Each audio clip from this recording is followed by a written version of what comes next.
জুমার দিন আসলেই দেখবেন অনেকে বলে জুমা মুবারক।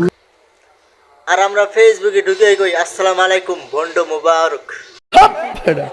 অথচ প্রায় সকল সালাফি স্কলার্সগণ এটিকে বিদআত বলেছেন, যেহেতু আল্লাহ রাসূল সাল্লাল্লাহু আলাইহি সাল্লাম এবং তার লক্ষাধিক সাহাবা তাদের জীবদ্দশায় অসংখ্যবার এই জুমার দিন পেয়েছেন, কিন্তু এই দিনে তারা একে অপরের সাথে সাক্ষাতে এই ধরনের কোনো গ্রিটিংস শেয়ার করেছেন এমন কোনো বর্ণনা পাওয়া যায় না।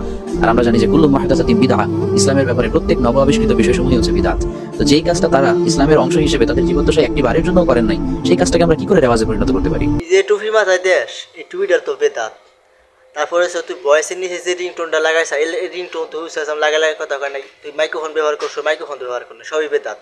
দিনের ব্যাপারে তুই করলে দিনের ব্যাপারে মোবারক বেদাত, তুই দিনের ব্যাপারে তুই টুপিটাতে একটু ডিজাইন করে পড়ছা, এটা বেদাত না? এই ফাইজলাম বক্তৃতা পাইসা কোথায়? সাধারণ জিনিসটা মুসলমানকে ফাটল সৃষ্টি করো।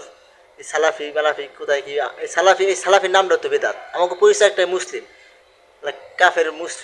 কাফের পেছাকে কী কমু গাইস, পাগল ছাগল শুনতে যা আসে ফেসবুকে সাধারণ জিনিস না ফাঁসে বেদাত বাল্যা লাফালাফি করার দরকার আছে কোনো?